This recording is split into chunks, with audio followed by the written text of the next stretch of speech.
Imagine being a new grad and you are interested in purchasing your very first dental practice.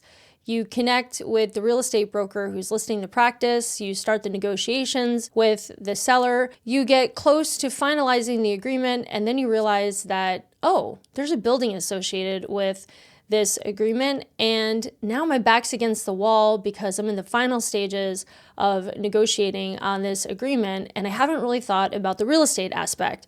I'm just going to go ahead, have the broker help me with this, and see what are my chances.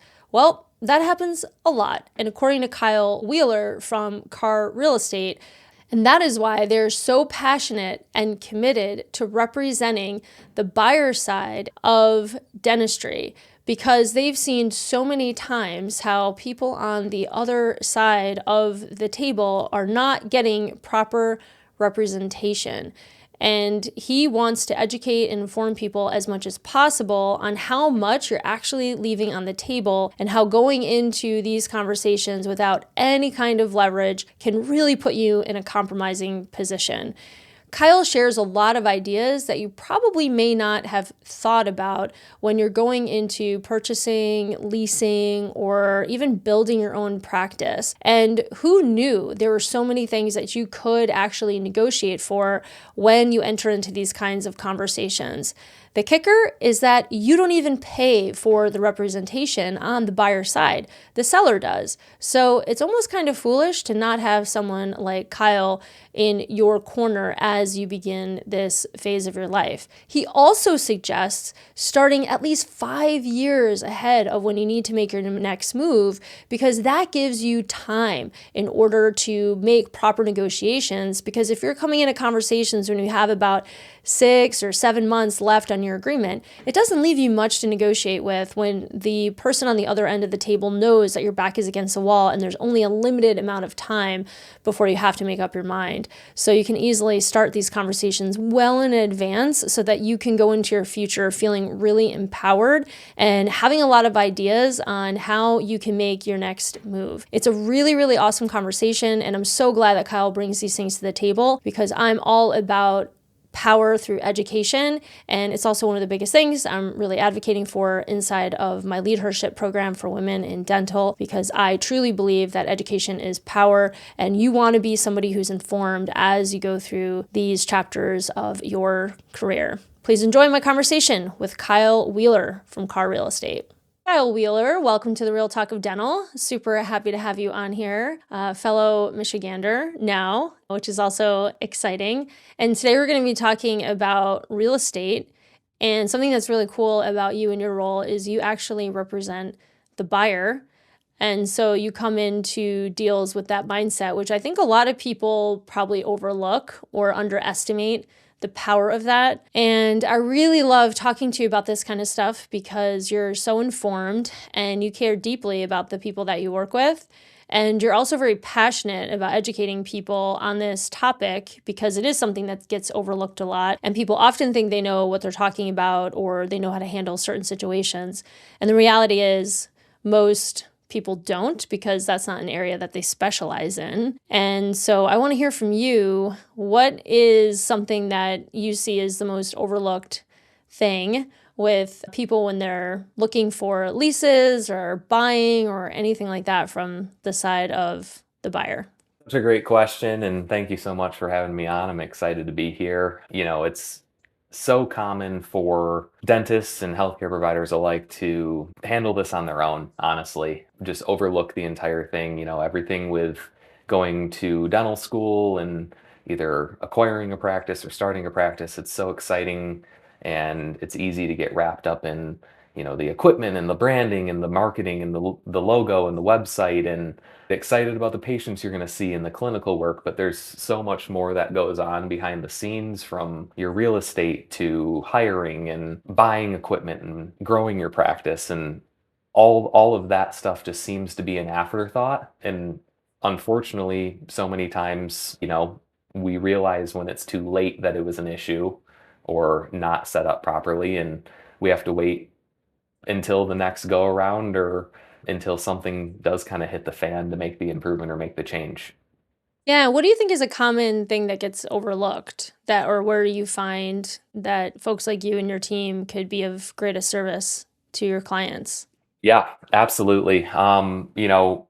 Obviously, I can easily say just real estate as a whole. A lot of times dentists they have experience with buying a house or renting an apartment, and it's easy to be like, oh, well, I'm going to rent this space or I'm going to buy this building, and it's the same process as working on the residential deal that I did in the past, but nothing could be more untrue. Mm, Commercial real estate is the Wild West. Anything flies, everything is negotiable. Nothing is legally binding until leases or purchase agreements are signed. So leverage is a huge piece in these deals.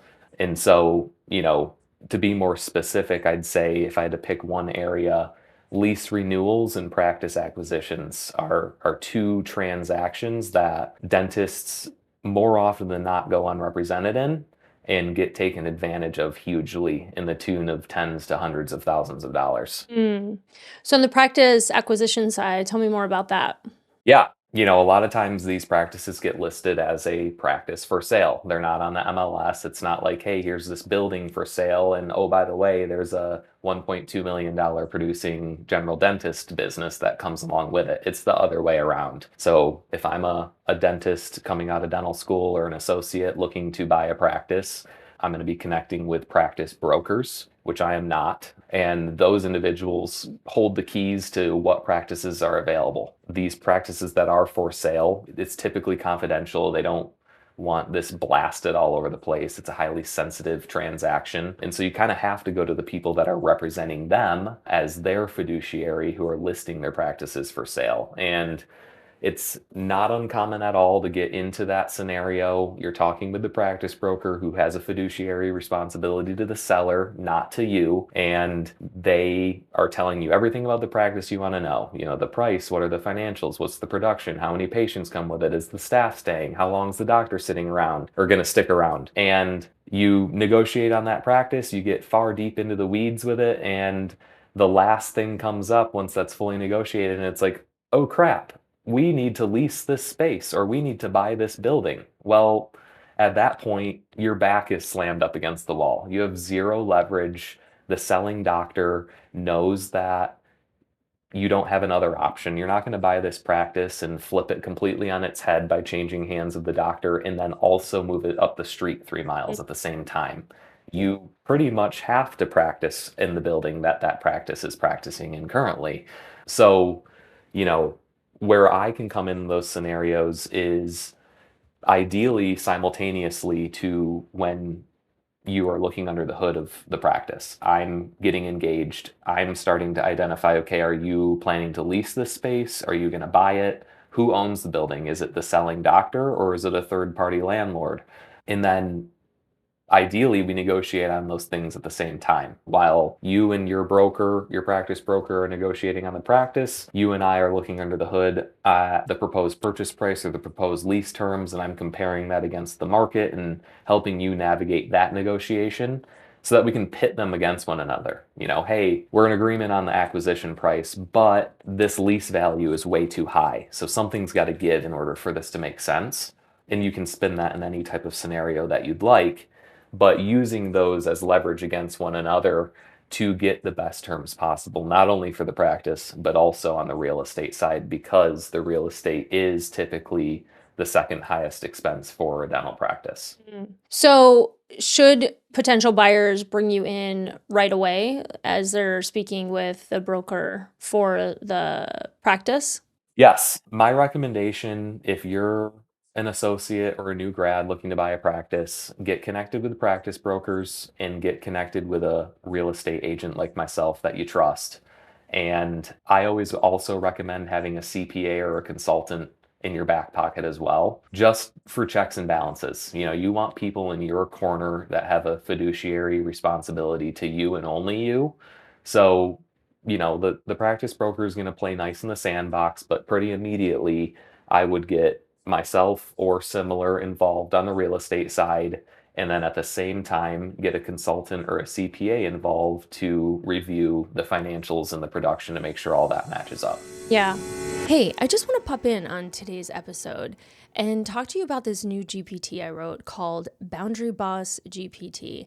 And it's for those moments where you've said yes to something and immediately felt that pit in your stomach, or maybe you've now written 5 drafts of an email because you're trying not to sound mean, even though you're exhausted and you swear you've said this thing so many times to the same person, or you're kind of sick and tired of staying late, taking it on, smoothing things over, and wonder why you're the one that's always burning out.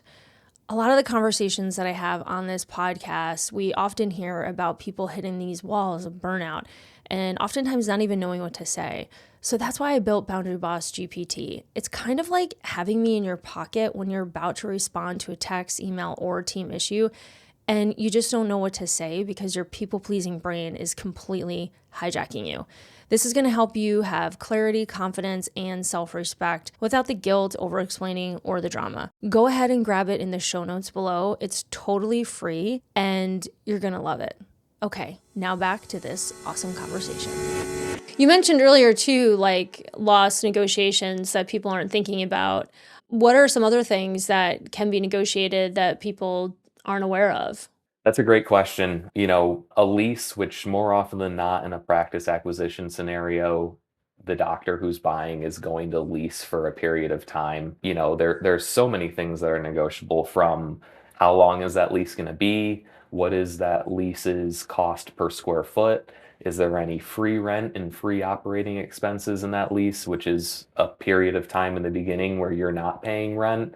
Does the space need to be updated? And if so, are we getting any tenant improvement allowance, which is money directly from the landlord to go towards those constructions costs of doing the renovation? You can negotiate parking, you can negotiate signage, you can negotiate who takes care of the HVAC system. I mean, literally anything is negotiable. Every deal is different, and every landlord is different too. So having somebody that understands how these deals work is important. So a commercial real estate agent, but then I always say a step further, somebody that understands your industry and what's important to you and can explain to you why we need to set up the deal in a certain way to protect your profitability.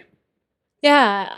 And I'm wondering too, I mean, some people could be listening to this thinking like, oh man, we're like splitting hairs here, but you've seen substantial return on people working with you, right? Like upwards of upwards of what? I guess if people really are to get an agent like yourself who's representing the buyer early on, what kind of savings have you seen? Anywhere from tens to hundreds of thousands of dollars. Again, every scenario is different, but I can confidently say there's always meat on the bone. And we're going to be honest with you in scenarios, depending on what the numbers look like. If it's like, hey, like this actually looks pretty good, we can't save the world for you, but in scenarios where there's a lot of savings on the line, we're going to always go get that for you. So, there's been situations where I've saved a doctor $25,000, and there's been another scenario where I saved a doctor $600,000 on the next 10-year term of her lease. So it really just depends on the circumstances and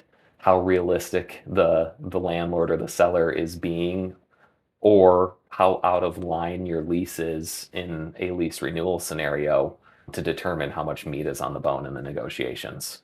Yeah, and you also represent if somebody is doing like a scratch start as well, right? So it's not necessarily buying an existing business, but also if they're going to be building their own office as well. Is that something that you support with? Correct. Yep. You mentioned in the beginning, I do buyer and tenant representation only. So if you are looking to do a startup, whether that's a lease or a purchase, an acquisition, whether a lease or a purchase, additional locations, expansions, lease renewals, land purchases and ground up projects, anything that involves you buying or leasing real estate for your practice, I can assist with. The only thing that I cannot assist with is if you are a practice owner and you own your building and you want to sell it, or if you own your building and have vacant space in it that you're trying to lease to somebody, I cannot represent you on that side of the table. Yeah. So if somebody is looking to do a startup, what are some things that, because I think you and I, when we've had conversations in the past, I remember some of the things you were mentioning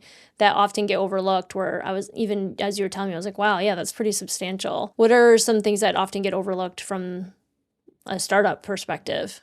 This is my opinion, and this is a plug for you, Brandy. I love consultants in startup scenarios. Doing a startup is a lot of work, and more often than not, you're an associate simultaneously. So you're working 40, 50 hours a week and trying to start a practice, which takes 40 to 50 hours a week as well. So working with somebody that specializes in dentistry and can help navigate all of the channels of discussion that you're going to be having with real estate attorneys, CPAs, architects, designers, general contractors, equipment specialists, territory reps, and the list goes on, that has been through it before, because more than likely you have not, the better. So I see a major difference in startup deals where a consultant is involved and when they're not.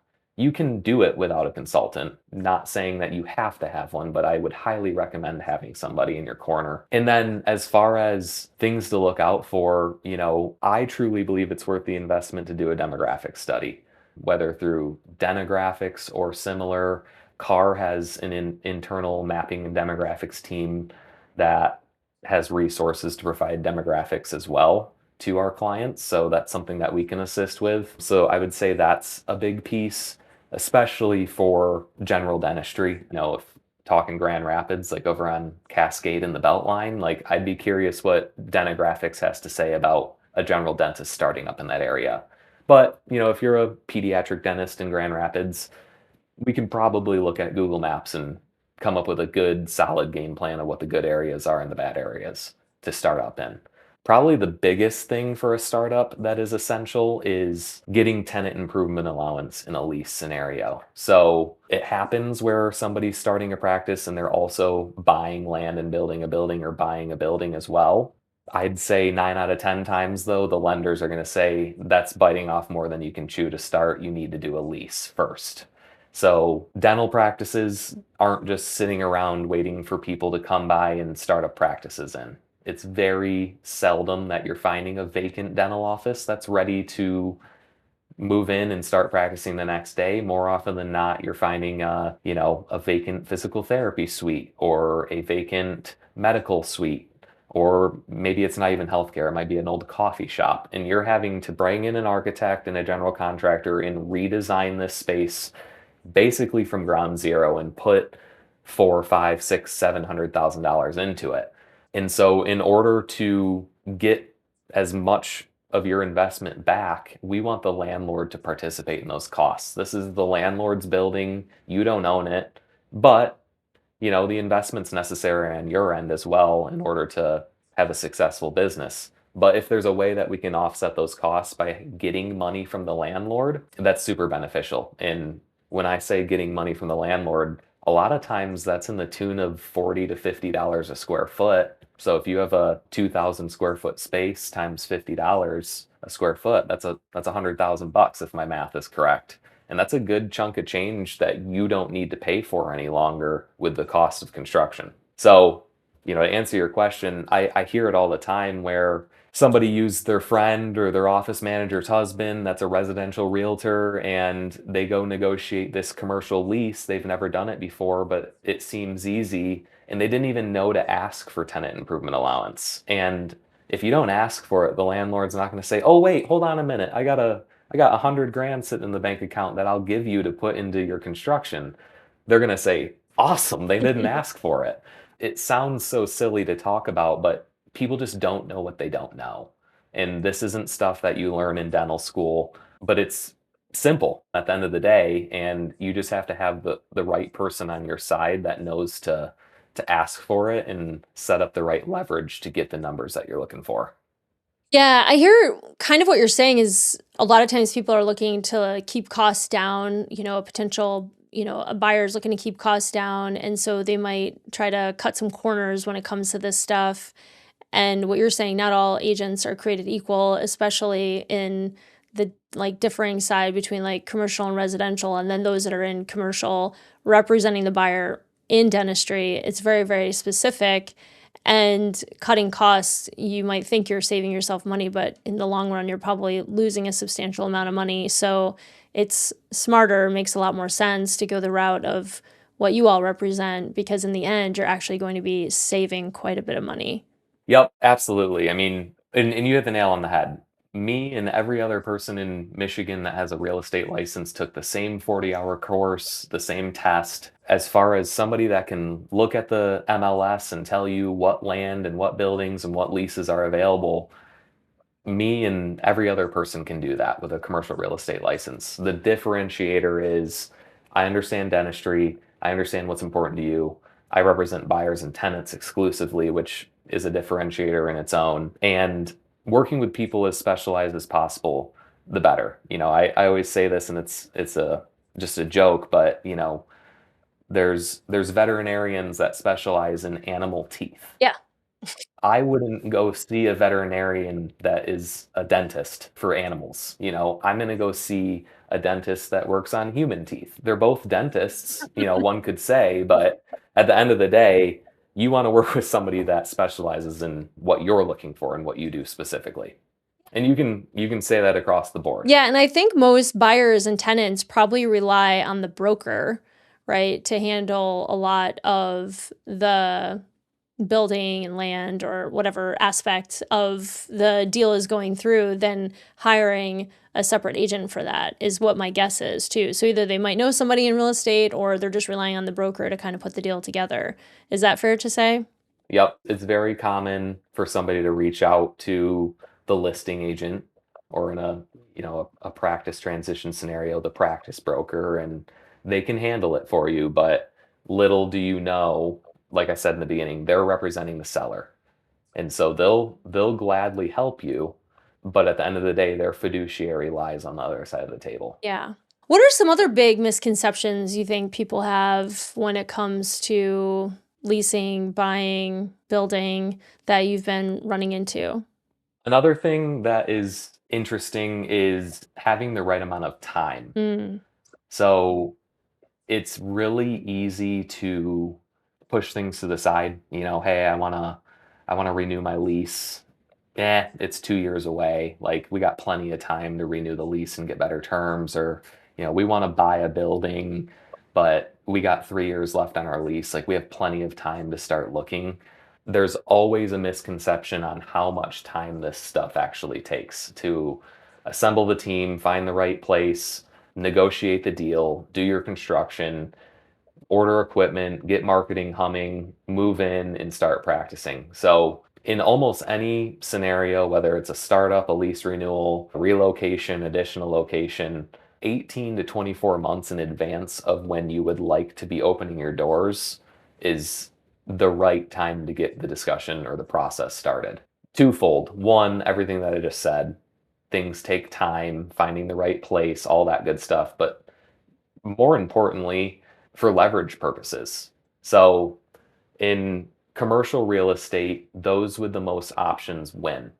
I'll speak on residential real quick. If you've ever bought a house before, you make one offer at a time. If you make an offer on a house, you're sending out a legally binding contract. And if that legally binding contract is accepted, you're under contract on that home. So you don't want to make offers on two homes at the same time, because if they're both accepted, unless you were looking for two houses, you're probably not going to be very excited. Mm-hmm. For real estate's the exact opposite. You are not legally binded to anything until the lease is signed or the purchase agreement is signed. So it's all about options. So the more options you have, the more leverage you have. And the way to get more options is to have more time. So if we're, for example, let's just say you're currently leasing and we're 3 years out from your lease expiration, and you would consider staying if we're able to get better terms. You'd consider buying a building and renovating it, and you'd also consider buying land and building a building. Well, good news for you, we have 3 years, and you can buy land and build a building in 3 years. You can buy a building and renovate in 3 years, and we can make your landlord think that you can do both of those things and it's believable. So they're going to give you better terms because we have all that time. But if we're, new example, if we're 6 months out from lease expiration, you don't have time to buy land and build a building. You don't have time to buy a building and renovate it. And your landlord's probably not going to give you better terms on your lease renewal because when I go to them and say, hey, if you don't give us better terms, Dr. So and so is going to move, they're going to go, they are not going to move. They only have 6 months. They don't have the time to move. And so there's no leverage. So full circle here, but I would say a big misconception is how much time you need. I'd much rather get connected with somebody that's 5 years out from their next transaction than somebody that's 5 months out. I'll still do what I can in the scenarios where it's 5 months out, but these things take a good amount of time typically. Yeah, you always wanna be thinking ahead, right? And it's another thing to consider as, for business owners or just even people that are dipping their toe in and just exploring options. I think most people might be a little gun shy to make those, I don't know, assumptions, I guess, with their landlord, but it sounds like the way you all work it out is in a way that makes sense and works and, like, they're not making these false threats unless that's real for them. I mean, do you usually use that as a way to leverage, or do you find that most people truly are looking to leave and build, or they're just using that as leverage, like you're saying? It's great leverage, especially if we have the right amount of time. Mhm. But not every time in a lease renewal scenario is the doctor actually willing to leave. But at the end of the day, that might feel wrong for a lack of better terms, but this is business. You know, you got to protect your profitability. The landlord's definitely going to protect their profitability as well. So you got to do what you got to do in order to get the best terms possible. And at the end of the day, it does have to be a win-win, and it will be. Dentists are blue chip tenants. They're great people for landlords to have in the buildings. They sign long leases. They bring great people to the property. They pay on time. They don't cause any problems. And landlords don't want to lose that, even if they put up a fight and make it seem that way. So it works. The process works. And to speak out of the other side of my mouth, here in Michigan, especially, real estate values are so reasonable that even in scenarios where I talk to a doctor that's wanting to do a lease renewal, we'll go to the market and look at land and buildings, and I can put together a purchase versus lease pro forma. And you're going to see that it makes sense to buy here. Not every market is the same, for the people listening in Chicago or Nashville or Los Angeles, like, I'm sorry, the numbers aren't going to look that pretty for owning, even though there's still a lot of advantages from a taxes and appreciation perspective. But here in Michigan, I run into it frequently where somebody's like, I'd never buy a building. And then we get to the brass tacks and it's like, oh, I could own the building for the same cost that I'm leasing over the next 10 years. I might as well buy. So Yeah. it is interesting how that works out. Yeah, and you never know. I mean, gosh, if anything, we know from working in dentistry for a long time that things can change really quickly. So even though someone might think that they're going to be in the same situation for the next 5 years, more often than not, that's not the case. So I like the idea of keeping options open too and just seeing what's possible. Yeah, this is all super Definitely. helpful. And we're going to pivot just for a second here because I think something that's so interesting about you is you actually went to school for music performance, was it? Yeah. Yes. Yeah. Yep, I did. So remind me again, like what were you performing in music? Like what was your instrument of choice?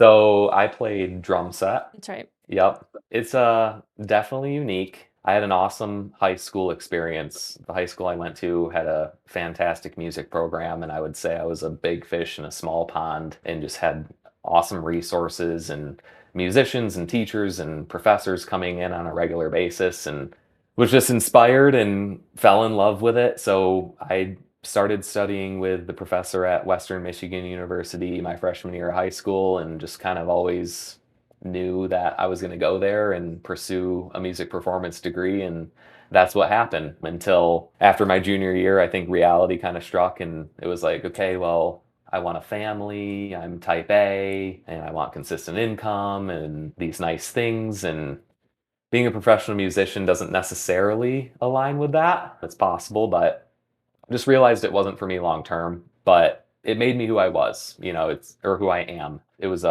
awesome experience, met a lot of great people, learned a lot about marketing myself and kind of running my own business, and the creativity that comes along with being a musician has continued to inspire me in the work that I do today. So it was feels like a different life that I was pursuing that, but it was a really good experience. That's awesome. So what was the kind of music that you like to play when you were on the drums? Yeah, so my degree is actually technically in jazz studies. Ooh. So played a lot of jazz Afro-Cuban, Latin style music. At least that's what I was studying in school, and I do really enjoy that. It's a very expressive music. It's a lot of improvisations of thinking on your feet and communicating with the band and playing off of one another, which is a lot of fun, but doesn't necessarily always get you paid at gigs. So, played a lot of top 50 hits gigs at bars and stuff like that in Kalamazoo on the weekends and weddings and things along that line as well. So cool. And do you ever get back on the drums now? Do you have time for that? I know you're a dad with two young ones and you got a real busy client roster, I'm sure, but do you ever find yourself getting back on the drums? Yeah, it's sad to say, but I haven't been playing much. Definitely busy with a young family and work, and then just a little bit of burnout after school. If you've seen the movie Whiplash, it's Yes. not quite that intense, but you're married to the practice room for 4 years. So I'll come back around. I will. It's still all in my head. I'll have to work things out with my fingers and my feet again one day, but um I do not get the chance to play as often as I would like to these days.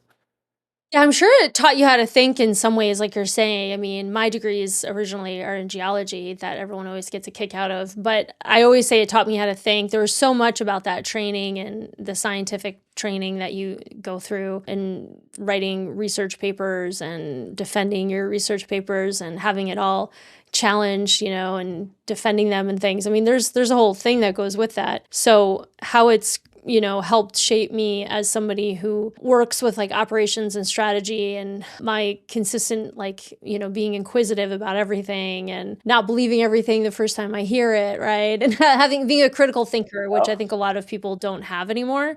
So I think that's been Yep. something that's been really important for me that really helped me, training my brain and I always say it taught me how to think. And I don't think people even have a training on how to process information and how to actually think, right? Especially nowadays with the way information is delivered to us. But I'm sure as a musician and the training that you went through, and then also it sounds like there was an incredible amount of like discipline and perseverance and consistency and due diligence and all of that. And then also how music all plays into it, like you said, improvising. So it probably taught you a lot to even, like, again, you think, oh gosh, a trained drummer and real estate, like, how does that make sense? But I'm sure it makes sense to you because there's certain parts of Yes. your mind and the way you're operating where you can see the crossover. And I can see it being somebody that is similar in that way. It's really taught you how to show up and how to think, probably, and perform too. Yeah, absolutely. It all happened for a reason. I might not be playing rudiments and smashing drums and cymbals all day, but the principles that I learned are all relevant. Yeah. So I'm thankful for the experience. That's awesome. Well, Kyle, thank you so much for being on. I just love talking about this stuff with you because I think, like you've said, it's an area that not a lot of people talk about. I think most people nowadays just take it for granted and they don't talk about the nuance that goes into these types of transactions.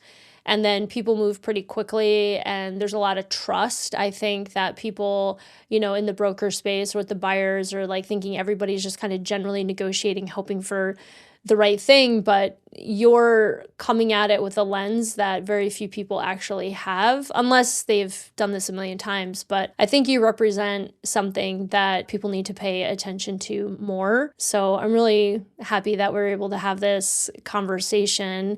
And if there's one thing you would like to leave people with, what do you think would be something you'd want to share? One thing that I haven't pointed out, or I guess two things. One, CAR is a national brokerage, so we have agents in all 50 states. So wherever you are, we have somebody that can help you out. And then secondly, representation on the buyer or tenant side of the deal doesn't cost you anything. Mm. So we get paid by the landlord or the seller, similar to residential real estate. If you're buying a house, you don't pay your realtor, the seller does. So there's no harm in partnering with somebody like myself from CAR or another real estate brokerage to ensure that somebody's looking out for your best interests and only your best interests.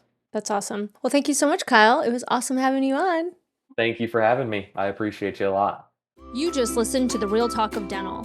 If it hit, if it stung, if it made you feel just a little more human, good. That's the point. This isn't about fixing practices, it's about healing people. And if you're brave enough to show up real in this industry, you're my kind of leader.